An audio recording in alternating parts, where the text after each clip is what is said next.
Hi folks, welcome to another Coastal Composition Critique, the video series where we explore how compositional choices we make can enhance the strength of our shots. Sticking with our last image's location, this image is also from the closeup grizzly bear sanctuary, and strangely enough, it's of a grizzly bear.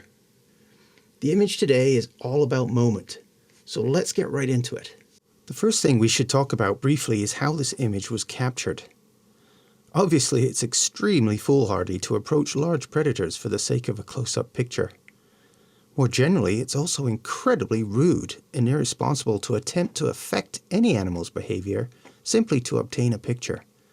Shouting, clapping, whistling, shining lights, and even throwing things at the animal are all behaviors I've seen demonstrated by so-called wildlife photographers, both in the field and on the internet. This is incredibly irresponsible. Animals are generally on very tight energy budgets, and are definitely not here for our entertainment or to pose for images. Actions on our part, inadvertent or purposeful, that interrupt the flow of the day can actually be life-threatening to the animals.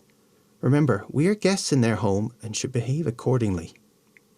The grizzly bears in the closeup are habituated from cubs to the presence of groups of humans floating around in the estuary in rigid hull inflatable boats, observing them and taking pictures, but never leaving the boats and generally not doing anything else of importance to the bears. This particular bear was happily grazing on spring sedge grasses and briefly looked up as we floated past. I like this image because it sort of speaks to the, oh my god, there's a bear, and rapidly take a picture, serendipitous nature of wildlife photography. Our closeness to the bear allowed me to get a visually arresting close-up shot that we can weave our own narrative on top of, but in this case doesn't reflect the context in which the picture is taken at all. This is one of the beauties of photography. A video of the same scene would be very boring. Think grizzly bear attempting to imitate a grazing cow. But by grabbing a fraction of a second in the picture, we can create a story around the image that's much more exciting. And so what is the story here? I think most of us would intuitively recognize that staring another mammal directly in the eyes is a very threatening gesture. I think we would also typically intuit that doing so to a large predator, such as a bear, would be especially ill-advised. And yet this is what this picture is inviting us to do. Whether the bear is threatening us or we are threatening the bear is immaterial. It's the eye contact that's the key. So, from a technical composition perspective, what about the picture enhances this feel? Firstly, note that the eye that is in best focus is placed up and off to the side and basically on an intersection between the horizontal and vertical thirds of the image. This follows the so-called rule of thirds, which is a compositional tool bandied around in all kinds of visual arts.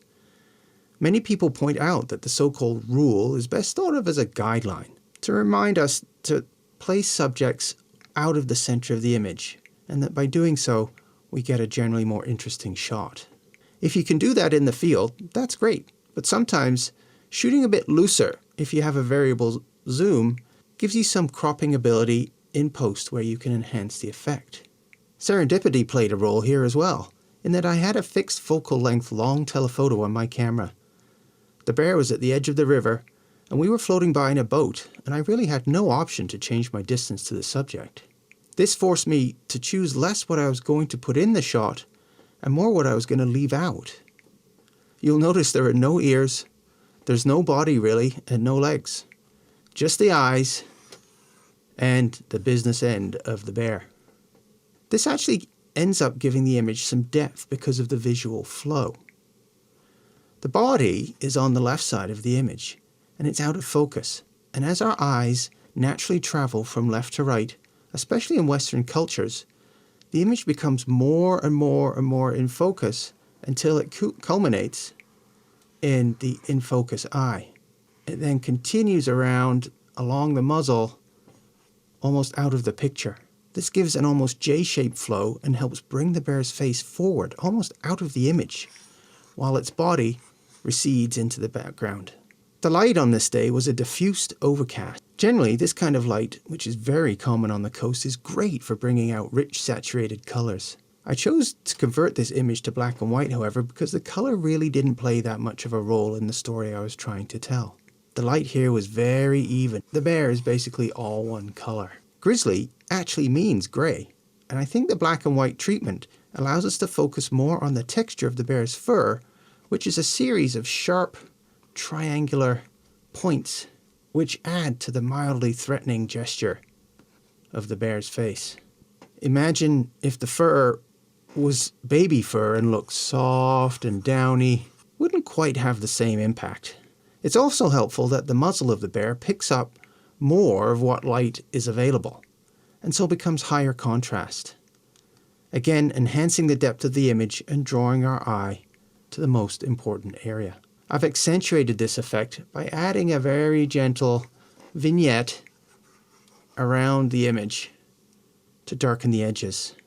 Finally, just to mention the camera settings, I had a 500mm prime telephoto lens, like I said, and I shot the image at f4, wide open.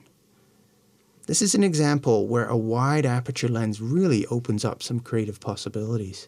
The shutter speed was an 800th of a second to compensate for the fact that I was floating around in a small boat with some other people on the water. Motion blur in this image, secondary to me or the boat bouncing around, would have really detracted from the look I was trying to achieve. So that's all for today, folks. Remember, if you like this content, hit subscribe. If you're brave, send along your own coastal image for a critique if you like. And remember, always respect your wildlife subjects, and I'll see you out there.